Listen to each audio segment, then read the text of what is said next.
Hi viewers, welcome to our channel. ప్రస్తుతం మనతో ఉన్నారు ప్రముఖ రాజకీయ ఆర్థిక సామాజిక విశ్లేషకులు సిఏ నాగార్జున రెడ్డి గారు. Good evening Guruji.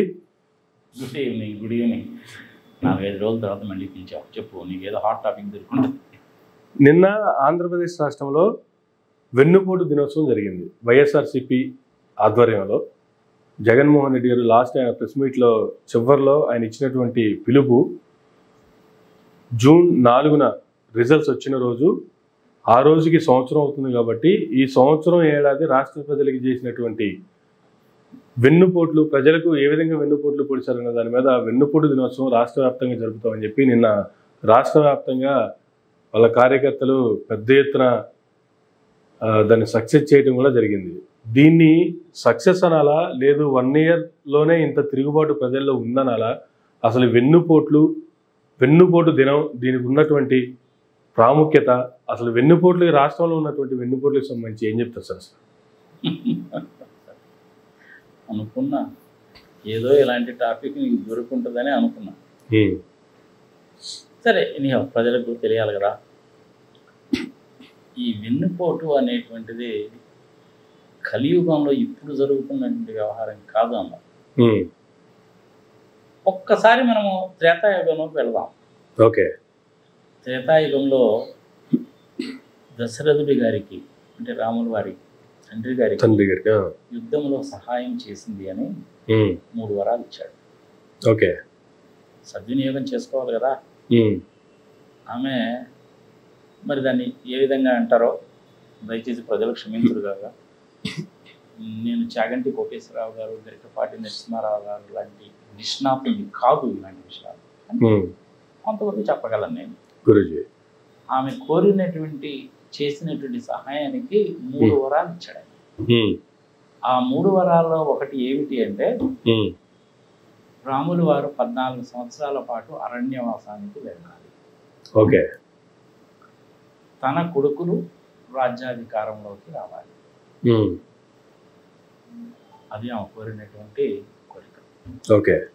మరి దాన్ని ఇప్పుడు మనం కలియుగంలో ఉన్నాం. ఆ కాలంలో ఏమనేవాడో నాకైతే తెలియదు, కానీ అందుకే చెప్పాను నేను. చాగంటి కోటేశ్వరరావు గారు, గరికపాటి నరసింహారావు గారు లాంటి వాళ్ళు కనుక చెప్తే అది కూడా వెనుకపోటు లాంటిదే ఉంది. కానీ వాళ్ళు ఎక్కడ ఇంతవరకు ఆ పదాన్ని ఉపయోగించినట్టు నేను విన్నంత వేరకు నాకు ఎక్కడ కనపడలా. ఓకే. అదే కలియుగంలో అట్లా కనుక చేస్తే ఏమంటారంటే దాన్ని వెన్నుపోటనే అంటారు. ఇది ప్రారంభం. ఓకే. మరి ఇప్పుడు ఆంధ్రప్రదేశ్లో జరుగుతున్నటువంటిది ఏమిటి? వెన్నుపోటు అనే దాని గురించి కదా అడుగుతున్నాం. నాకు తెలిసిన వరకు కనీసము ఒక 10-11 సందర్భాలు ఉంటాయి. దేశాన్ని గురించి ఎందుకు, ఫస్ట్ రాష్ట్రాన్ని గురించి చెప్పుకుందాం. చంద్రబాబు నాయుడు గారు ఎన్టీ రామారావు గారికి వెన్నుపోటు అధికారం కోసం. ఓకే. ప్రజలందరూ తెలిసినగా ఆగస్టు సంక్షోభం.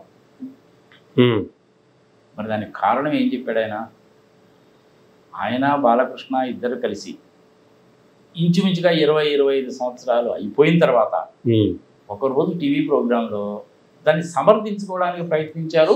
అది కుదరలా. ఓకే. అది మొట్టమొదటి వెన్నుపోటు.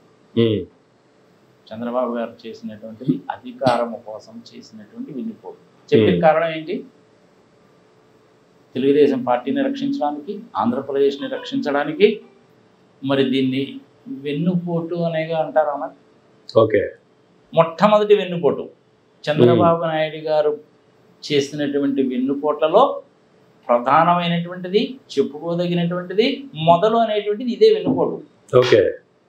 మరి దీని తర్వాత కూడా చాలా వెన్నుపోటు జరిగాయిగా. ఎలా చెప్తా కూడా. ఆంధ్రప్రదేశ్ని విభజించినా కానీ నాకు ఎటువంటి అభ్యంతరం లేదు, మీరు చేసేయండి అని 2008వ సంవత్సరంలో ఆయన ముఖ్యమంత్రి హోదాలో లేకపోయినప్పటికీ కూడాను లెటర్ ఇవ్వడం అనేటువంటిది ఆంధ్రప్రదేశ్కి, తెలంగాణకి వెన్నుపోటైనా కాదా? ఈ గుండె మీరు చేసుకొని చెప్పారు. ఓకే. రెండోసారి వెన్నుపోటు కదా. మాకు 5 లక్షలు ఇచ్చేయండి, విభజించేయండి, మేము వెళ్ళిపోతాం. హైదరాబాద్ లాంటి మహానగరాన్ని వదులుకోవడం అనేటువంటిది, 5 లక్షలు ఇచ్చేస్తే వెళ్ళిపోతా ఉండడం అనేటువంటిది వెన్నుపోటేనా కాదా? ఇది 3వ వెన్నుపోటుగా. ఓకే. మరి 4వ వెన్నుపోటు ఏంటి? అధికారంలోకి వచ్చిన తర్వాత 2014 సంవత్సరంలో 23 ఎమ్మెల్యేలని రాజ్యాంగ విరుద్ధంగా తీసుకోవడం అనేటువంటిది, రాజ్యాంగానికి విరుద్ధంగా తీసుకోవడం అనేటువంటిది రాజ్యాంగానికి వెన్నుపోట కాదా? ఓకే. అందులో కూడాను 4గురికి మంత్రి హోదా ఇవ్వడం అనేటువంటిది వెన్నుపోట కాదా? ప్రజల విజ్ఞతకు వదలాలి. ఇది మరి ఇంకొక వెన్నుపోటు ఏంటి? రోజా గారు సుప్రీంకోర్టు దాకా వెళ్ళి అసెంబ్లీలోకి ఎంట్రీ కోసం అని చెప్పి పర్మిషన్ తెచ్చుకుంటే కూడా ఆమె లోపలికి రానియకపోవడం అనేది వెన్నుపోటేనా కాదా? ఓకే. అదేవిధంగా తెలంగాణలో ఒక్క ఎమ్మెల్సీని కొనడానికని 50 లక్షల రూపాయల డబ్బులు ఇచ్చి ఇప్పుడు తెలంగాణ రాష్ట్రానికి ముఖ్యమంత్రిగా ఉన్నటువంటి రేవంత్ రెడ్డి గారిని పంపించి అడ్డంగా దొరికిపోవడం అనేటువంటిది రాజ్యాంగానికి వెన్నుపోటు పొడిచినట్ట కాదా? ఓకే కదా. దాని మూలకంగా హడావుడిగా నువ్వు అమరావతి అమరావతి అమరావతి అని చెప్పి వెళ్ళిపోయి ప్రజలందరినీ ఇబ్బంది పెట్టి మళ్ళీ అక్కడికి వెళ్ళి పోలింగ్ సిస్టమ్ అని 53,000 ఎకరాలు తీసుకొని సంఘ సమాచారం చేయడం అనేది తెలుగు జాతికి వెన్నుపోటు పొడిచినట్ట కాదా? ఓకే. ఈ కేసు నుంచి తప్పించుకోవడానికి అని చెప్పి నువ్వు వెళ్ళావు. ఓకే. రాజ్యాంగంలో ఆంధ్రప్రదేశ్ విభజన చట్టంలో 10 సంవత్సరాల పాటు మీకు హైదరాబాద్లో క్యాపిటల్ కింద ఉంచుకోండి, నిదానంగా ఒక చిన్న క్యాపిటల్ పెద్ద క్యాపిటల్ మంచి ప్లానింగ్ తోటి కట్టుకోండి అని చెప్తే ఈయన హడావుడిగా ఎందుకు వెళ్ళిపోయాడు? అది ఆంధ్రప్రదేశ్ ఇప్పటికి కూడా ఏది క్యాపిటల్ అనేది తెలియకుండా పోయిందిగా. మరి తెలుగు జాతికి వెన్నుపోటు పొడిచినట్ట కదా? అవునా? ప్రత్యేక హోదా కావాలి సంగతి సమాచారం అని అంత చేటు అరిచి గోల చేసి 4 సంవత్సరాల పాటు బీజేపీ వాళ్ళతోటి కలిసి 5వ సంవత్సరంలో బయటకు వచ్చి మళ్ళీ ఢిల్లీలో నల్ల డ్రెస్ వేసుకొని ప్రత్యేక హోదా అని చెప్పి అడగడం అనేటువంటిది అంతకుముందు అడగకుండా అప్పుడు అడగడం అనేటువంటిది బీజేపీ వాళ్ళతో తెగదెంపులు చేసుకొని బయటకు వచ్చి వెన్నుపోటేనా కాదా? ప్రత్యేక హోదాను వదులుకొని ప్యాకేజీకి ఒప్పుకొని 4,000 మందిని నడ్డి ఎరగొట్టి జైల్లో పెట్టి 4,000 మందిని కేసులు పెట్టి ప్రత్యేక హోదా ఏముంది? అది జెండు బాంబు లాంటిదా, అమృతాంజనం లాంటిదా, ప్యాకేజీ బ్రహ్మాండము అని తెలుగు జాతికి వెన్నుపోటు పొడిచారా లేదా? ప్రజల విజ్ఞతగా వదిలేట. ఇప్పుడైనా కానీ వ్యవహారం అనేది హాట్గా ఉన్నప్పుడు జరగాల. 18వ తారీఖు ఫిబ్రవరి 20వ తారీఖు ఫిబ్రవరి 2014 సంవత్సరంలో హాట్గా డిబేట్ జరుగుతుంది. తర్వాత ఏమో మళ్ళీ ఎలక్షన్ కోడ్ వచ్చేస్తుంది, సంఘ సంవత్సరం కాబట్టి హరిబరిగా చేశారు. సరే, ఏదో ఒక రోజు చేయాల్సిందని డిసైడ్ చేసేసుకున్నారు. బీజేపీ వాళ్ళు కాంగ్రెస్ వాళ్ళు ఇద్దరు కలిసే చేశారు. 11 సంవత్సరాలు అయిపోయింది. మొన్ననే కదా, జూన్ 2కే కదా 11 సంవత్సరాలు కంప్లీట్ అయిపోయింది లెక్క. జరిగింది ఏదో జరిగిపోయింది. ఇప్పుడు మళ్ళీ 2 రాష్ట్రాలు కలపడం అనేది కుదిరే పని కాదు, అవసరం కూడా లేదు నాకు తెలిసినంత వరకు. 2013 మే 30వ తారీఖు నేను ఎల్కే అద్వానీ గారిని ఢిల్లీలో ఆయన రెసిడెన్సీలో కలిసినప్పుడు కూడా నేను ఇచ్చిన లెటర్లో ఇన్ రైటింగ్ లో కూడా నేను ఇది రాశాను. ఆర్థిక పరమైన విషయాలు, నీటిపరమైన విషయాల్లో చక్కటి జాగ్రత్తలు తీసుకొని మీరు రాష్ట్రాన్ని విభజించండి, తప్పలేదు. ఎవరు కావాలన్నా కానీ పంపిస్తాను నేను.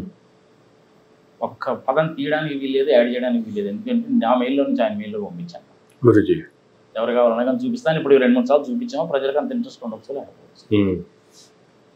మరి ప్రత్యేక హోదాని వదులుకోవడం అనేది వెన్నుపోటేగా. ఇది ఈ సందర్భంగా అడగచ్చు. మరి జగన్మోహన్ రెడ్డి ఏం చేశాడంటే ఆయన కూడా చేశాడు కదా అన్నాడు.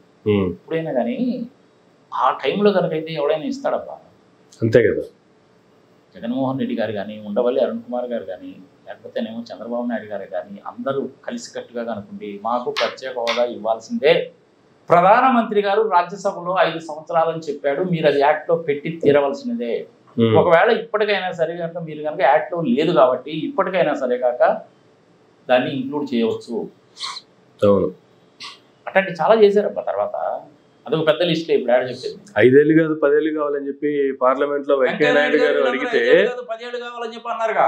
10 ఏళ్ళు కాదు 15 ఏళ్ళు ఇస్తామని చెప్పి తిరుపతి సాక్షిగా కూటమి ముగ్గురు కలిసి కూర్చొని కూడా ఇలాగే చెప్పారు కదా. మరి రాష్ట్రానికి వెన్నుపోటు పొడిచినట్టేనా కదా? ఈ విషయంలో మనకు అందరూ బాధ్యులే. చంద్రబాబు నాయుడు ఒక్కలే కాదు, అందరూ వాటిలే. మరి ఇది వెన్నుపోటేగా.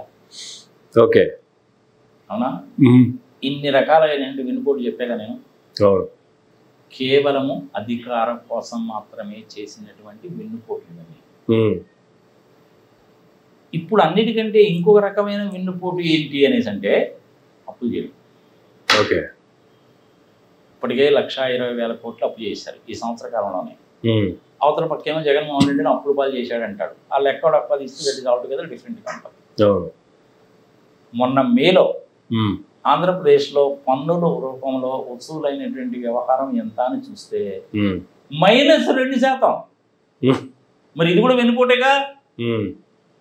మొత్తం లిస్ట్ అంతా పైనుంచి కింద వరకు చూశాను నేను. అన్ని రాష్ట్రాలకు ఎలా ఉంది ఏమిటి సంగతి సమాచారం. ఆంధ్రప్రదేశ్ అనేది కింద నుంచి 3వ స్థానంలో ఉంది, -2 కనపడదు. నాకే ఆశ్చర్యం వేసింది.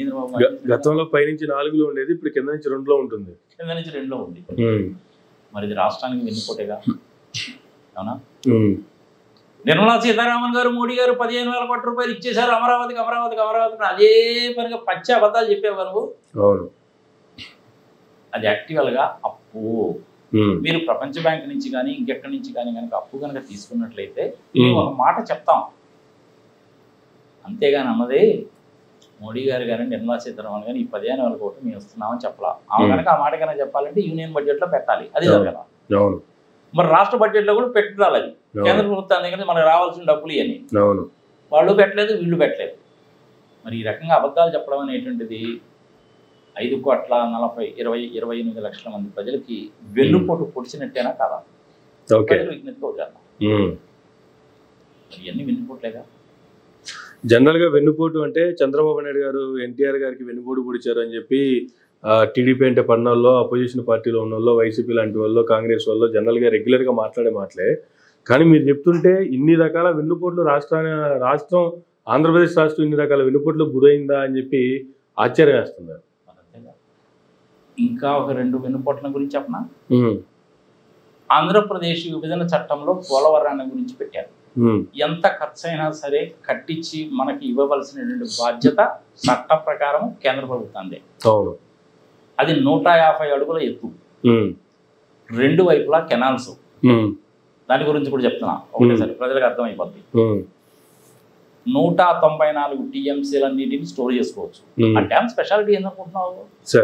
194 TMCలన్నిటిని స్టోర్ చేసుకొని డెడ్ స్టోరేజ్ 1.5 TMCయే. అంటే మిగిలింది మొత్తం ఎంత కావాలో అంత వాడుకోవచ్చు. అది ఆ డ్యామ్ స్పెషాలిటీ. వైజాగ్ వైపు పోయేటువంటి కెనాల్ ఏమో ఇంచుమించుగా 180 కిలోమీటర్ల పొడవు. ఇటు మన విజయవాడ వచ్చేటువంటిదే 174 కిలోమీటర్ల పొడవు. ఇంచుమించుగా 7.5 లక్షల ఎకరాలకి కొత్తగా నీటిపారుదల సౌకర్యం వస్తుంది. కృష్ణా, గుంటూరు, ప్రకాశం జిల్లాలో స్థిరీకరణ దొరుకుతుంది. 2 గంటలకు నీళ్ళు వస్తాయి. ఇది నేషనల్ వాటర్ గ్రిడ్ లో ఒక భాగం. మరి ఇప్పుడు దాని హైట్ తగ్గిస్తాము అని కేంద్ర ప్రభుత్వం వాళ్ళు అంటే ఎంతకి? 135 అడుగులకి. మరి ఇది వెన్నుపోటా కాదా? నిజంగా మీరు అన్నట్లు జరిగితే రాష్ట్ర ప్రభుత్వం లేదా చంద్రబాబు నాయుడు దానికి అంగీకరిస్తే ఇంతకంటే పెద్ద వెన్నుపోటు రాష్ట్రానికి ఉండదు. ఇంకా అంగీకరించాడా లేదా అనే సంగతి మనకు తెలియట్లేదు. అదే అందుకే డాక్యుమెంటేషన్ అనేటువంటిది ఇంతవరకు బయటికి రాలా. కేవలం చంద్రబాబు నాయుడు గారు డాక్యుమెంట్ మీద సంతకం పెట్టాడు, మనకేం తెలుసు? ఇప్పుడు మోడీ గారు చైనా వాళ్ళు 4,064 స్క్వేర్ కిలోమీటర్లని ఆక్యుపై చేశారని అదే పనిగా సుబ్రహ్మణ్య స్వామి గారు చెప్తుంటే ఇది అబద్ధము, ఇది కాదు అని చెప్పి ఇంతవరకు మోడీ గారు ఖండించరా. అదే విధంగా ఈ పోలవరానికి సంబంధించింది కూడా. మరి ఇది కనుక జరిగిందంటే ఇంక ఇంతకంటే వెన్నుపోటు ఇంకొకటి ఉంటుందా? ఢిల్లీ నుంచి లీగులు వస్తున్నాయి, ఇక్కడేమో ఏం స్పందన లేదు. వాళ్ళు ఏమంటారు? కాసేపు రిహాబిటేషన్ మేము ఇవ్వము, డ్యామ్ కట్టుకోవడానికి ఇస్తా ఉంటాడు. పవర్ ప్రాజెక్టు 980 మెగావాట్లు ఉత్పత్తి చేసేటువంటి పవర్ ప్రాజెక్టు మాకు సంబంధం లేదంటారు. ఇవన్నీ కూడా ట్రంప్ కార్డు ప్లే చేస్తుంటారు అనమాట. అది ఏమంటారు చూద్దామని. మరి ఇది వెన్నుపోటా కాదా? ప్రజల విజ్ఞతకు వదిలేద్దాం. ఇంకొక వెన్నుపోటు చెప్పేదా నీకు గురూజీ? ఇది అంతర్గతమైనటువంటి వెన్నుపోటు. టీడీపీ పార్టీలో అంతర్గత వెన్నుపోటు. ఇలా కూడా ఉంటుందా? ఎవరు నువ్వు చంద్రబాబు నాయుడు నేను తక్కువ అంచనా ఇవ్వక ఆయన చాణక్యం అంతా కూడా డిఫరెంట్గా ఉంటుంది. ఆయన ప్రెసిడెంట్ అయిపోవాలి, ఆయన కొడుకులు చీఫ్ మినిస్టర్ చేయాలి, అదే ఆయన ఉద్దేశం. ఆయనకి వ్యతిరేకంగా ఎవడో మాట్లాడకూడదు. అందుకని అంతర్గత వెన్నుపోట్లు కూడా చాలా ఉన్నాయి. ఫస్ట్ పడినటువంటి వెన్నుపోటు ఎవరికి పడింది అంటే బుచ్చే చౌదరి గారికి పడింది. ప్రతిసారి గెలవడమే తప్ప ఒక్కసారి కూడా కేబినెట్ లోకి వచ్చిన పరిస్థితి దాఖలాలు లేవు. ఇంతకుముందు కేబినెట్ లో ఉన్నాడు ఆయన. చంద్రబాబు నాయుడు గారు వచ్చిన తర్వాత ఆయన వెనక బెంచీలో కూర్చోబెట్టాడు. ఓకే, నేను నిజంగా ఆయన గెలవాలని చెప్పి చాలా కోరుకున్నాను. ఆయన పర్సనల్ గా కలిసినప్పుడు, ఏది లాస్ట్ ఇయర్ ఫిబ్రవరిలో ఆయన పర్సనల్ గా ఇంట్లో కలిసినప్పుడు కూడా చెప్పాను, మిమ్మల్ని ఏమో ఇంతకుముందు రాజమండ్రి అర్బన్లో ఉండేవాళ్ళండి, రూరల్లో వేశారు, అయినా కానీ మీరు గెలుస్తారు కూడాను, మెజారిటీ తగ్గుతుందేమో అని గెలుస్తారని చెప్పి నేను అనుకుంటున్నానండి. ఎంత వస్తుందండి మెజారిటీ అని అడిగాను. మీరు అన్నది కరెక్టేనండి నాగార్జున గారు, 25,000తో బయటపడతారండి అన్నాడు. ఓకే, మరి వెంకయ్య నాయుడు గారికి వెన్నుపోటు పొడిచేవారు లేదా? మనకి ఇంతకుముందు దేవినేని ఉమానం ఒక ఆయన గుర్తుందా నీకు? అదే పనిగా నాన్న గోల్ చేస్తుండేవాడు, నీటిపారుదల శాఖ మంత్రి. పాపం ఇప్పుడు ఆయన పరిస్థితి ఏంటంటే ఇటుపోయాడో కూడా తెలియదు. మరి ఆయన కూడా వెనుపుట్టేగా, అవునా? అలాగే కుటుంబరావు అనేటువంటి వ్యక్తి ఒక ఆయన ఉండేవాడు. అవును, ఆయన Andhra Pradesh economic and planning development chairman ఏదో ఉండేవాడు. అవును, ఆయన కూడా మనిషి పత్తాలేడు. మరి ఆయన కూడా వెనుపుట్టేగా. అదేవిధంగా ఇంకొక ఆయన ఉన్నాడు, మధ్యలో నోటికి వచ్చిన అండమైన వాగుడు వాగి మధ్యలో మలేషియాను మారిషియస్ ఎక్కడికో పోయి మళ్ళీ వచ్చి అరెస్ట్ అని సంఘం సంవత్సరం. ఆయన పేరేదో నాకు గుర్తు రావడం, నాకు కూడా టీవీ ఛానల్స్ ఒకటి 2 సార్లు కనబడు. పాప మంచి మిత్రుడే లేదు నాకు కూడా, ఆయన పేరేందో నాకు గుర్తు రావట్లేదు. అంటే బోషడికే, ఆయనకి నిక్నేమ్ బోషడికే. ఆయనకి ఏదో ఇచ్చారు కదా, కార్పొరేషన్ చైర్మన్ ఏదో ఇచ్చారు కదా, ఎందుకు నెత్తినేది కొట్టుకోవడానికి. మరి అది కూడా వెన్నుపోటేగా. కానీ చెప్పుకుంటూ పోతే చాలా వెన్నుపోటు ఉంటాయి. ఇంతవరకు చాలా అనుకుంటా ప్రజలకి ఏమైనా 3-4 తెలిసి ఉంటే కనుక కింద కామెంట్స్ లో పెట్టండి. నేను చెప్పిన దాంట్లో తప్పే ఉందేమో చెప్పండి. ఫైనల్ గా మరి సార్ ఇంకొక వెన్నుపోటుని గురించి కూడా చెప్పా. గురూజీ, బుచ్చే చౌదరి గారికి పొడిచిన వెన్నుపోటు చెప్పాను కదా, అలాగే ఎన్టీ రామారావు గారు పార్టీ పెట్టిన దగ్గర నుంచి ఆయన ఇచ్చిన సందేశానికి బయటకు వచ్చి పార్టీలో జాయిన్ అయ్యి మినిస్టర్గా పనిచేసి స్పీకర్గా పనిచేసినటువంటి కీర్తిశేషులు కోడెల శివప్రసాద్ గారు. బాగా గుర్తు చేశారు. మా ఎమ్మెల్యే, మా నియోజకవర్గ ఎమ్మెల్యే గారు. ఎమ్మెల్యే అంటే కాదు, ఆయన చరిత్ర కనుకుంటే జనాలకి ఎంతమంది తెలుసో నాకైతే తెలియదు, కానీ మా ఫ్యామిలీకి మంచి ఫ్రెండ్ ఆయన. ఆ రోజుల్లో కర్నూలులో కొంతకాలము, గుంటూరులో కొంతకాలము ఎంబీబీఎస్ చదువుకున్నాడు ఆ రోజుల్లోనే. తర్వాత అప్పుడు మనకి ఆంధ్రప్రదేశ్లో ఎంఎస్ ఎండి లేవు, అందుకని ఆయన కాశీ వెళ్ళాడు. బెనారస్ హిందూ యూనివర్సిటీలో ఎంఎస్ చేసి వచ్చి నరసరావుపేటలో పెట్టుకున్నాడు. రూపాయి డాక్టర్ అనేవాడు ఆయన్ని. ఇది రాజశేఖర రెడ్డి గారిని అన్నట్టు ఆయన కూడా రూపాయి డాక్టర్ అనేవాడు. అవును సార్. మా బావగారు పాస్యం సుందరరామరెడ్డి గారు కానీ ఇప్పుడు ఫ్లారిడాలో ఉంటాడు. వాళ్ళిద్దరు క్లాస్మేట్స్ కర్నూలులో. ఓకే, ఆయన అమెరికా నుంచి వచ్చినప్పుడల్లా కూడా నేను కలవడానికి వెళ్ళేవాడు, ఏమైనా మినిస్టర్గా ఉన్నా సరే. అలాంటి మంచి వ్యక్తిత్వం, చాలా దయాగుణం ఉన్నటువంటి వాడు. At the same time ferocious person కూడా. 2 రకాలుగానే ఉన్నాయి. హాస్పిటల్కి ఎవరైనా కనుక వస్తే ఛార్జీలకు డబ్బులు కూడా ఇచ్చి పంపించేవాడు. మా బావగారు చెప్తే నాకు తెలిసి. ఇప్పుడు ఈ మెడికల్ రిప్రజెంటేటివ్స్ ఏంటంటే ఈ మందులు తీసుకొచ్చిస్తారు, మా మందులు రాయండి సార్, మా మందులు రాయండి సార్ అని.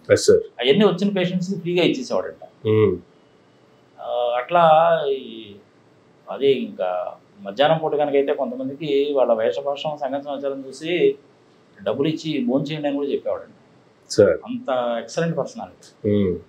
చంద్రబాబు నాయుడు గారిని వెన్నుపోటు పొడిచాడు. చంద్రబాబు నాయుడు అంత మంచి ఆయనకి, ఆయన ఆత్మహత్య చేసుకోవడానికి కారణం ఎవరంటే చంద్రబాబు నాయుడు కూర్చుండే వెన్నుపోటే. ఓకే, ఈ లెక్క చూసుకుంటే బుచ్చే చౌదరి గారికి చాలా దారుణమైనటువంటి కారణము చంద్రబాబు నాయుడే. చాలా దారుణమైన వెన్నుపోటు అన్నమాట. అవసరానికి మనిషిని ఉపయోగించుకొని అవసరం తీరిపోయిన తర్వాత అలా వదిలేస్తే ఆ మానసిక బాధను తట్టుకోలేక, అంటే అఫ్ కోర్స్ ఆయన పిల్లలు చేసినవి కూడా కొన్ని పనికి పనులు ఉన్నాయనుకో, ఇట్స్ అ డిఫరెంట్ థింగ్. కానీ ఈయన సేవ్ చేయాలిగా, అంతే కదా. ఈయన సేవ్ చేయకుండా ఒక రకంగా ఏంటంటే డైరెక్ట్ చెప్పాలంటే వెన్నుపోటు పొడిచినట్టే. ఇంకా బుచ్చే చౌదరి గారు అన్నా కానీ ఆ దెబ్బలు తట్టుకొని బతుకున్నాడు. Yes sir. పాపం ఈయనైతే సూసైడ్ చేసుకున్నాడు. అంతకంటే దారుణమైన విషయం ఉందా? కానీ ఒక డాక్టర్గా బతికి, తిరుగులేని వ్యక్తిగా బతికి, అంత ఫెరోషియస్గా ఉండి సూసైడ్ చేసుకునే పరిస్థితులకు వెళ్ళిపోయారు అంటే అసలు ఏ రకమైనటువంటి వెన్నుపోట్లకు గురైతే అంత సూసైడ్ చేసుకొని చనిపోవాల్సినంత పరిస్థితులు వస్తాయి గురుగారు అసలు. అంతే, అది అనుభవించిన వాడికి తెలుస్తుంది. నేను మా బాబాయ్ ఒకసారి ఆయన మినిస్టర్గా ఉన్నప్పుడు వెళ్ళాము. ఓకే. వెళ్తే ఇవాళే వచ్చానండి నాగిరెడ్డి గారు అన్నాడు. ఏంటండి ఎక్కడికి వెళ్ళారు, ఏమిటి సంఘ సమాచారం అంటే ట్రీట్మెంట్ కోసం అని చెప్పి కేరళ వెళ్ళారండి అన్నాడు. మా బాబాయ్ షాక్ అనమాట. ఇదేదండి మీరు కేరళ వెళ్ళడం ఏంటంటే అప్పుడు చెప్తున్నాడు అనమాట ఆయన. ఆయుర్వేదము, హోమియోపతి, కేరళ వాళ్ళ తైలంతో చేసేటువంటిది దానికి తిరుగు ఉండదండి. అది ఎల్లోపతి వైద్యంలో ఉండదండి. ఓకే. ఈ ఎల్లోపతి మందులన్నీ కూడా ఒక రకంగా ఉంటాయి. ఒకసారి రోగాలను పెంచి పోషిస్తాయి కూడానండి. ఒక రోగం కోసం మందులు వేసుకుంటే ఇంకో రోగాలు వస్తుంటాయి. బట్ ఆయుర్వేదము, హోమియోపతి, కేరళ వైద్యం అనేది అలాంటిది కాదండి. అందుకని దానికోసం వెళ్ళానండి అన్నాడు. ఓకే. వెళ్తారు కొంతమంది. ఈ అనవసరంగా ఈ ఎల్లోపతిక్ ఇది వచ్చి సర్వనాశనం చేసే కానీ దేశాన్ని. అంటే అఫ్కోర్స్ ఇప్పుడు ఏదో ఆయుష్మాన్ బాబా అని చెప్పి మళ్ళీ కొత్త ప్రోగ్రామ్ ఒకటి తీసుకొచ్చారు. ఆయుర్వేదం వీళ్ళు మళ్ళీ వస్తుంది సమస్య సమాచారం. కానీ అట్లా ఆయన అక్కడికి వెళ్ళి చేయించుకొచ్చుకున్నాడు ఆయన. ఓకే. ఇంకా ఆయన చేయించుకున్నాడంటే కదా నమ్మదగ్గ విషయమే కదా, చిన్న వ్యక్తి కాదు కదా. అంతే కదా మరి. కానీ నేను మీ టీవీ ద్వారా ఏం చెప్తానంటే సమయం సందర్భం వచ్చింది ఒకటి, ఇమ్మీడియట్గా మీకు ఎఫెక్ట్ కనపడదు. ఒక కడుపు నొప్పి వచ్చినా ఇంకొకటి వచ్చినా కానీ ఎల్లోపతిలో ఇమ్మీడియట్గా కనపడుతుంది. బట్ ఆయుర్వేదంలో దీంట్లో ఇమ్మీడియట్గా కనపడదు. కొంచెం ఓపిక ఉండాలి. ఓకే. అది నేను ఇంకో టక్మని చెప్పి పాపం మహానుభావుడు పొడిల్ శివప్రసాద్ గారు. మా ఫ్యామిలీ తోటి మంచి అనుబంధాలు ఉన్నాయి ఆయనతో.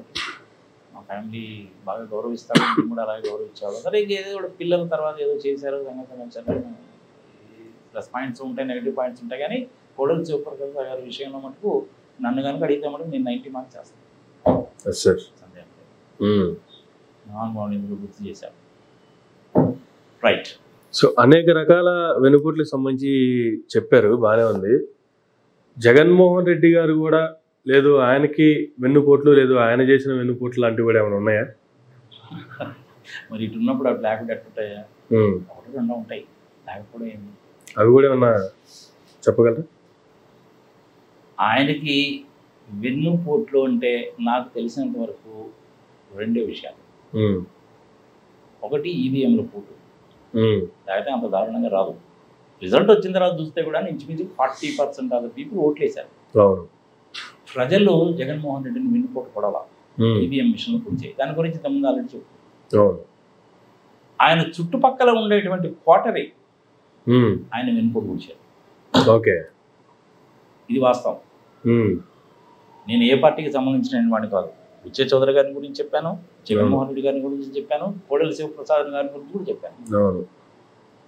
ఇంకొక రకమైన వెన్నుపోటు ఎక్కడి నుంచి వచ్చింది ఆయనకి అంటే మరి చెప్పొచ్చు చెప్పకూడదా నాకు తెలియదు. కానీ షర్మిల, సునీత వీళ్ళిద్దరు వెన్నుపోటు. ఓకే. ఆయన విషయంలో మటుకు ఈ 3 రకాలైనటువంటి వెన్నుపోటు జరిగింది. ప్రజలు ఆయన్నేమి వెన్నుపోటు పడాలా, ఈవీఎం మిషన్ వచ్చింది. సరే, ఈవీఎం మిషన్లు వెన్నుపొడి పొడిస్తే ఓకే, లేదు ఆయన చుట్టూ ఉన్న కోటరీ వెన్నుపొడి పొడిస్తుందంటే దట్ ఈస్ డిఫరెంట్ ఇష్యూ. కానీ సొంత చెల్లి, సొంత బాబాయ్ కూతురు వీళ్ళిద్దరు కలిసి వెన్నుపొడి పొడవడానికి గల కారణాలు ఏంది? అసలు వీళ్ళిద్దరు అంతా తిరుగుబాటు చేయడానికి గల కారణాలు ఏంది? దీని గురించి అమర్ నేను చెప్పేదానికంటే ఆయన పేరు ఏదో ఉండాలబ్బా, కొండా రాఘవరెడ్డి గారు. కొండా రాఘవరెడ్డి గారు అయితే చాలా డీటెయిల్డ్గా చెప్పాడు. అంతకంటే నేను ఎక్స్పర్ట్ కాదు. సో ఆయన చెప్పిందే లెక్కలోకి తీసుకుంటాడు. ఓకే. 3 వెన్నుపోటు, చుట్టూరు ఉన్న కోటరీ, వీళ్ళిద్దరూ కలిసి ఈవీఎం. ప్రజలు జగన్మోహన్ రెడ్డి వెన్నుపోటు పడాలా. జగన్మోహన్ రెడ్డి వెన్నుపోటు కానీ పొడిస్తే 40% ఓట్లు ఎట్ట వస్తాయి? నేను నువ్వు చెప్పిన దాన్ని బట్టి బ్రహ్మాండంగా సక్సెస్ అయింది అంటున్నావు కదా, ఎట్ట అవుతుంది? కాదు కదా.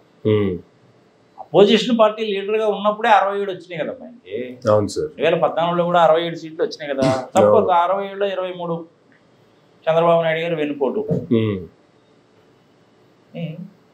కూటమి ఇక్కడ దొరుకుతుంటే అక్కడ దొరుకుతుంటాయి. మోడీ గారు చేయలేదా ఏంటి?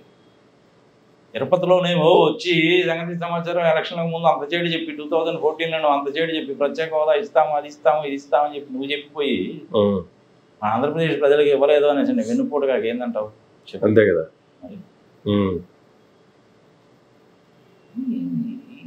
రాజ్యాంగ విరుద్ధంగా చేస్తే ఎట్లా మరీ అన్యాయంగా. ప్రపంచం నవదాయం మనం చూసి భారత రాజ్యాంగం అనేటువంటిది పార్లమెంట్లో బిల్లు పాస్ చేసేటప్పుడు ఇంత దారుణంగా చేస్తారంటే ప్రపంచాన్ని తెలుస్తారు ఎవరు.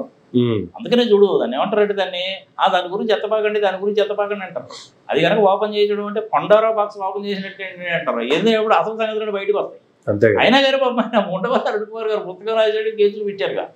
మరి రామచంద్ర అలాన్న గారి దగ్గరికి వెళ్ళాను నేను ఒకసారి. సార్ నేను పెద్ద ఇదేం కాదండి, ఎక్కువగా ఫీజు ఇచ్చుకోలేను నేను, బట్ ఇది మనకు చాలా అన్యాయం సార్, ఇది మీరు దీని కేసుని టేకప్ చేయాలండి అంటే,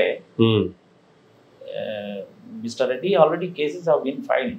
Undavalli Arun Kumar's case is a very strong case. Okay. There is no need for you to file any separate case. All these cases will be clubbed together and ఒకసారి వాదోపవాదం జరుగుతున్నప్పుడు దత్తు గారని ఆయన సుప్రీంకోర్టు జడ్జిగా ఉన్నారు, ఆయన దగ్గరికి వెళ్ళింది అది. ఓకే. మీరు చెప్పినవన్నీ కనుక కరెక్ట్ కనుక అయినట్లయితే we will reverse the clock అన్నాడు ఆయన. we will reverse the clock అంటే అర్థం ఏంటి? మళ్ళీ పార్లమెంట్ మీటింగ్ పెట్టి మెంబర్షిప్ ఉందా లేదా అని మొత్తం తెలుద్దామని చెప్పాడు. లేడానికి పైన రిటైర్ అయిపోయాడు. ఆ కేసు తొందరగా తేలదు సాగుదాయి బాబు. ఇలాగే ఉంటాయి. కానీ భారత రాజ్యాంగానికి వెన్నుపోటు, తెలుగు ప్రజలకి తీరని ద్రోహం. ఈ విషయంలో మటుకు అందరిది తప్పేనా? అధికారంలో రావడానికి కోసం అని చెప్పి ఏదో ప్రత్యేక హోదా నేను చేస్తా అంటాడు జగన్మోహన్ రెడ్డి. 5 సంవత్సరాల తర్వాత ఎవడు పట్టించుకుంటాడు స్వామి? నువ్వు రోడ్డు మీద పోతున్నావు, ఒక యాక్సిడెంట్ జరిగింది, అవతల మనిషికి కాలో చేయి ఇరిగింది, చుట్టుపక్కల 10 మంది మనుషులు చేస్తారు. అప్పటికప్పుడు నువ్వు సిటీ చేసేస్తున్నావు అనుకో, తప్పు వాడిది కావచ్చు, నీది కావచ్చు, వాడిదే తప్పు అనుకో. అయినప్పటికీ నువ్వు కారు దిగి వాడిని హాస్పిటల్లో చేర్పించి ఇమ్మీడియట్గా ఒక 10 లక్షల రూపాయలు డబ్బులు కనుక ఇచ్చావు అనుకో, ఎవడు మాట్లాడు? తప్పు వాడిదే, ఎగిరి దూకాడు, నేను 40 కిలోమీటర్లలో పోతున్నా, తప్పు నాదే అన్నాం అనుకో, ఆ కేసు ఎవరం చాలు. అందుకనే మన వాళ్ళు ఏమంటారంటే తెలుగులో, వేడిగా ఉన్నప్పుడే దెబ్బ పడాలి. ఆ 18వ తారీఖు 20వ తారీఖు ఫిబ్రవరి నెలలో పడిపోవాలి దెబ్బది. పార్లమెంట్లోనే పెట్టించి ఒప్పించాల్సింది. ఆ పని చేయకపోతే తర్వాత ఎవడు పట్టించుకుంటాడు? 11 సంవత్సరాల తర్వాత ప్రత్యేక హోదా అనేసి పిచ్చముండో అడగా చెప్పి నన్ను కూడా మన ఊపి తిడతారు. కింద కామెంట్ కూడా ఏం పెడతారు? వేడిగా ఉన్నప్పుడు జరగాల అంతే. తర్వాత అంతే ఇంకెవడు మాట్లాడు, ఎవడు పట్టించుకోడు కూడా. అరే క్యా కర్ రే యార్, 11 साल हो गए, क्या कर रहे? इसके वास्ते बोल रहा मैं, आंध्र वाला अंधेरे वाला इसके वास्ते बोल रही भैया.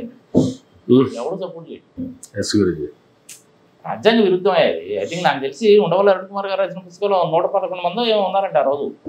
ప్రజెంట్ అయిన మెంబర్. అది వారం సరిపోదు. ఆ పుస్తకం చదువు సార్, నువ్వు తెలుస్తుంది. ఇవన్నీ డిఫరెంట్ వెన్నుపోట్లు బానే ఉంది. అసలు ఆంధ్రప్రదేశ్ విభజన చట్టం అనేటువంటిదే వెన్నుపోటు. ఓకే. భారత రాజ్యాంగానికే వెన్నుపోటు. అది తెలిసిన ఆ విభజన చట్టానికి సంబంధించిన బిల్లు ఫిబ్రవరి 18, ఫిబ్రవరి 20 రాజ్యసభలో లోక్సభలో ప్రవేశపెట్టి పాస్ చేసినప్పుడు లైట్లు తీసేశారు, నానా బీభత్సంగా చేసేశారు, క్లోజ్ చేశారు. మీడియాకి సమాచారం లేదు. లోపల ఏం జరిగిందో ఎవరికి తెలియదు. అయిపోయిందన్నారు. యాక్చువల్ గా అక్కడ వెర్బాటం రాసేవాళ్ళు ఉంటారు, స్పీకర్ కి ఎదురుగానే బల్లలో కూర్చొని ఉంటారు కదా, వాళ్ళు ఎంత అక్కడ మొత్తం రికార్డ్ చేసి ప్రింట్ చేసి పక్క రోజే ఇమ్మీడియట్ గా వెరీ పక్క రోజే ఎంపీలందరికి ఇస్తారు. యాక్చువల్ గా అసలు ఆ రోజు రిక్వైర్డ్ క్వారం లేదట. ఎంతమంది అయితే మెంబర్స్ ఉండాలో క్వారం అంటారు దాన్ని, క్వారం లేదంటే అసలు. క్వారం లేకపోతే అసలు విభజన చట్టం బిల్లు అనేటువంటిది రాజ్యాంగ విరుద్ధం అయిపోతుంది. అంతే కదా. దాని మీద సుప్రీంకోర్టులో కూడా కేసులు పెట్టారు. 26 కేసులు ఉన్నాయి. ప్రధానమైనటువంటి కేసు ఉండవల్లి అరుణ్ కుమార్ గారు పెట్టినటువంటి కేసు. 11 సంవత్సరాలు అయిపోయింది, ఇంతవరకు తేల్లా. భారత రాజ్యాంగానికి విరుద్ధంగా రాష్ట్రాలను విభజిస్తారా? వాజ్పేయి గారు ఉన్నప్పుడు ఇలాగే ఉత్తరప్రదేశ్ని బీహార్ని విభజించాలి అనేసి అంటే ఫస్ట్ బీహార్ వాళ్ళు ఒప్పుకోలేదు. ఒప్పుకోకపోతే ఏం చేశారంటే మళ్ళీ బిల్లుని రిటర్న్ పంపించి వాళ్ళని ఒప్పించి మెప్పించి అందరినీ అప్పుడు పాస్ చేశారు. అప్పుడు బీహార్ డివైడ్ అయింది. మరి అదే పని ఇక్కడ కూడా చేసి ఉండొచ్చుగా. ఇక్కడ మనం కూడా ఏం పాస్ చేసి పంపించాం, విభజించకూడదు అని చెప్పి పంపించాం. కిరణ్ కుమార్ గారు లాస్ట్ బాల్ 6 అన్నాడు కదా అభిషేక్, అయినా కానీ వాళ్ళు విభజించేశారు. వీళ్ళు వీళ్ళు వ్యతిరేకించి పంపించినప్పటికీ కూడాను వాళ్ళు దాన్ని తిరస్కరించారు. ఇండియన్ ఎయిర్ ఫోర్స్ ఫ్లైట్ లో తెప్పించుకున్నారు, ఆగమేఘాల మీద తెప్పించుకున్నారు. ఎందుకంటే ఎలక్షన్ వచ్చేస్తున్నాయి కదా, అందుకని. సరే, విభజించడం అనేది మంచిదే. 2013లోనే ఎల్కే అద్వానీ గారే చెప్పాను, నాకు కూడా ఇష్టమే, అన్నాలని కొట్టుకుంటాం. ఇది కానీ దాని మూలంగా నష్టం అంటే ఏం లేదు.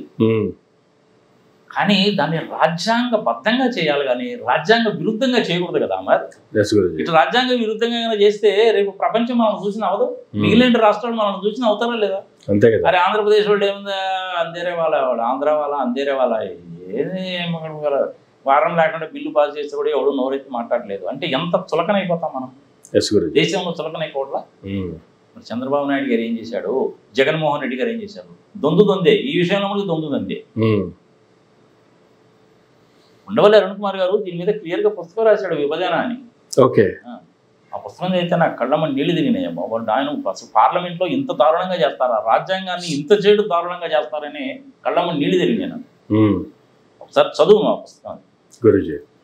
ప్రజలందరూ కూడా చెప్తున్నాను, ఉండవల్లి అరుణ్ కుమార్ గారు రాసినటువంటి విభజన కథ ఆ పుస్తకంలో చదివితే చాలా డీటెయిల్గా రాశాడు. అందులో మీకు ఇంత క్లారిటీ వస్తుంది. ఇంకెంతకంటే దారుణమైనటువంటి వెన్నుపోటు ఏమైనా ఉంటుందా? ఆంధ్ర జాతికి పొడిచిన వెన్నుపోటు కదా ఇది. ఇదబ్బా వెన్నుపోటు సంగతి. నాకు తెలిసినంత వరకు రామాయణ కాలం దగ్గర నుంచి ఈ రోజు వరకు చెప్పారు. తెలిసి కానీ తెలియక కానీ నేను ఏదైనా తప్పు చెప్పుంటే దయచేసి నన్ను క్షమించుదురు కదా. నేను ఆల్రెడీ చెప్తున్నా, మళ్ళీ ఇంకోసారి చెప్తున్నా. చాగంటి కోటేశ్వరరావు గారు, గరికపాటి నరసింహారావు గారు లాంటి వ్యక్తిని కాదు. వాళ్ళకున్న నాలెడ్జ్లో 0.0001% నాలెడ్జ్ కూడా నాకు లేదు. కానీ కలియుగంలో ఈ వెన్నుపోటు అనే పదం వాడుతుంటారు కాబట్టి నేను అక్కడ దాకా ఇది చెప్పాను. దాన్ని వెన్నుపోటు అంటారా లేదా అనేటువంటిది చెప్పదగ్గ సమర్థత నా దగ్గర లేదు, నేను చెప్పలేను. గురూజీ చెప్పు ఇంకా. ఇప్పుడు మీరు చెప్పిన వెన్నుపోట్లు అన్నీ బాగున్నాయి. ఎన్టీ రామారావు గారికి వెన్నుపోటు పొడిచిన దగ్గర నుంచి రాష్ట్రానికి జరిగినటువంటి అన్యాయాలకు సంబంధించి ఎన్ని రకాల వెన్నుపోటుకి రాష్ట్రం గురైంది అనేటువంటిది. ఇప్పుడు కొత్తగా వైఎస్ఆర్సీపీ ఆధ్వర్యంలో 1 year సందర్భంగా అది వెన్నుపోటు దినోత్సవంగా వాళ్ళు జరుపుకోవడానికి ఈ 1 yearలో జరిగినటువంటి ఈ వెన్నుపోట్లకు సంబంధించి ఏం చెప్తారు? నిజంగా దీన్ని వెన్నుపోటు అనాలా? రాష్ట్రం 2019లో కూటమి 24లో కూటమి అధికారంలోకి వచ్చిన తర్వాత రాష్ట్రానికి వెన్నుపోటు జరిగిందా? వైఎస్ఆర్సీపీ ఆ రకమైనటువంటి స్టాండ్ తీసుకుందా? జరిగిన పరిస్థితికి సంబంధించి ఏం చెప్తారు? రాష్ట్రానికి 6 వెన్నుపోట్లు, రైతులకి 20,000 ఇస్తానన్నావు. సూపర్ సిక్స్ అన్ని 6 వెన్నుపోట్లేనా? ఓకే. ఇంకా 6 ఏందన్న సంగతి జనాలు తెలుసు కానీ నేను చెప్పడం ఎందుకు. సో 6 వెన్నుపోట్లు, సంవత్సరానికి 6 వెన్నుపోట్లు, 5 సంవత్సరాల అధికారంలో ఉంటే 30 వెన్నుపోట్లు జరుగుతుంది అన్నమాట. ఓకే. చంద్రబాబు నాయుడు గారికి 100% ఇది మనము చెయ్యలేము, కుదిరే పని కాదు అన్న సంగతి ఆయనకు తెలుసు. ముందే తెలిసి కూడా ఆయన చేశాడు అంటే వెన్నుపోటే. ఓకే. ఆయన ఆత్మవంచన చేసుకున్నట్టు లెక్క. ఏ జరిగితే నేను పోయిందబ్బా, నేను ప్రెసిడెంట్ అయిపోవాలి, నా కొడుకు ముఖ్యమంత్రి అయిపోవాలి. 6 రకాలైనటువంటి వెన్నుపోటు. ఒక్కటన్నా సరి చేశారు అని చెప్పాలి. పెన్షన్ తప్ప మిగిలిన అన్ని కూడా వెన్నుపోటు. అసలు పెన్షన్ అనేది ఈ హామీలకి దానికి సంబంధం లేని అంశం కదా. అది ఏ గవర్నమెంట్ ఉన్నా పెన్షన్ అనేది రెగ్యులేట్ అసలైన వెన్నుపోటు ఏదయ్యా అంటే ఈవీఎం పోటు. అది ఇంకా పెద్ద వెన్నుపోటు. అసలు రాష్ట్రానికే కాదు, దేశానికే పెద్ద వెన్నుపోటు.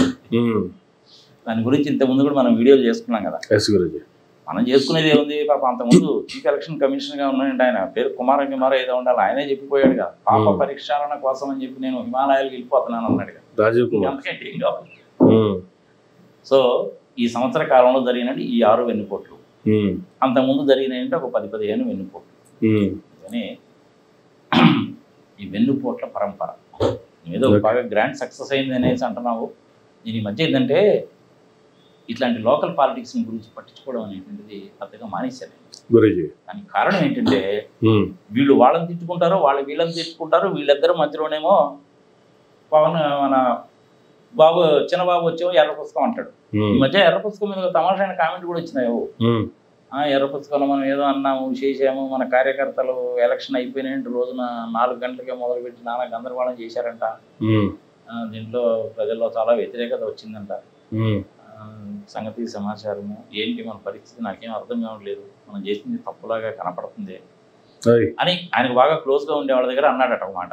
ఓకే, అది టాటా వాళ్ళకి 99 పైసలకి ఇచ్చామని చెప్పి అడ్డం పెట్టుకొని వేరే వాళ్ళకు కూడాను 60 ఎకరాలు 70 ఎకరాలు ఎకరం 99 పైసలకి నిరూపిస్తే రాజీనామా చేస్తా అని చెప్పి జగన్మోహన్ రెడ్డి గారు సవాల్ కూడా చేశారు కదా ఆ విషయంలో. మరి ఈ విషయంలో ఉర్సాకి 99 పైసలకి భూములు కట్టబెట్టారంటే నిరూపిస్తే రాజీనామా చేస్తా అంటున్నాడు కదా. ఆయనగా అలాట్ చేసింది, మంత్రి ఆయనగా. ఏదో జీవో ఇచ్చుంటారు, అలాట్ చేసింటారు, లేకపోతే అంత చెడు బయటకి ఎందుకు వస్తుంది.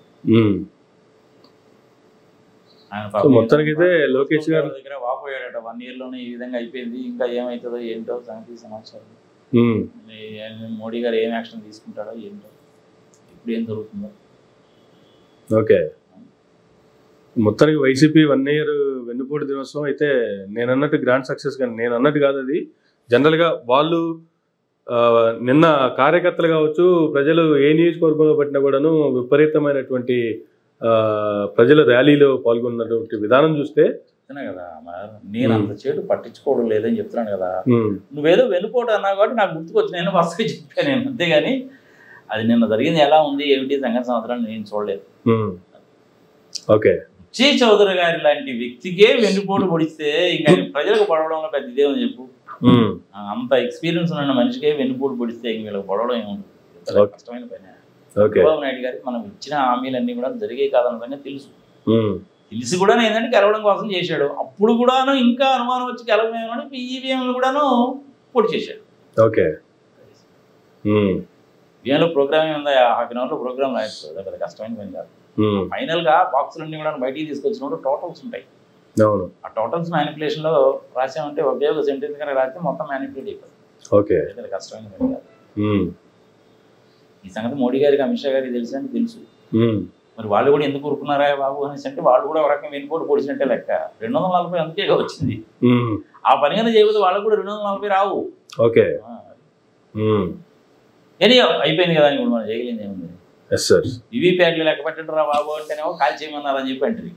దాన్ని ఏమో అర్థం చేసుకోవడం చేత కాకపోయా, వాళ్ళు చెప్పింది ఒకటి వీళ్ళు చెప్పింది ఒకటి.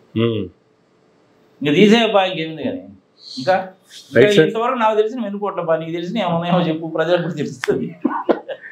ఫైనల్ గా ఒక్క దాని గురించి ఒక సందేహం, ఆ ఒక్కదానికి కూడా క్లారిటీ ఇచ్చేస్తే పని అయిపోతుంది.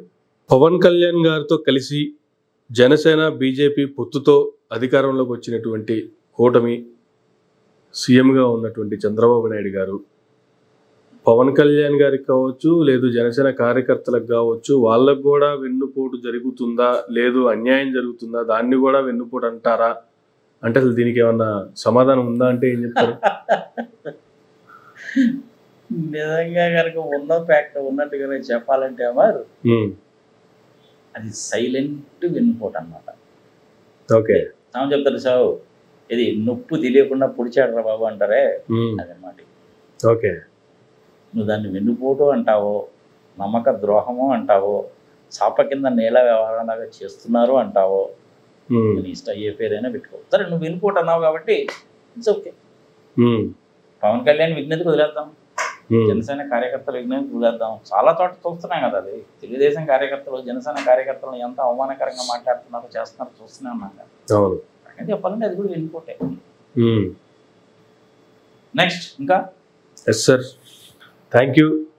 వెన్నుపోటు దినం వైసీపీ ఆధ్వర్యంలో జరగడం, అసలు వెన్నుపోటు ఎన్ని రకాలుగా ఉంటే ఎన్ని రకాల వెన్నుపోట్లు రాష్ట్రానికి జరిగాయి, ఎన్ని రకాలుగా ఆంధ్ర రాష్ట్రం వెన్నుపోట్లు గురైంది అనే దానికి సంబంధించి మీ యొక్క విశ్లేషణకి సంబంధించి థ్యాంక్ యూ సార్. ఇదండి వెన్నుపోట్లకు సంబంధించి నాగార్జున రెడ్డి గారి విశ్లేషణ.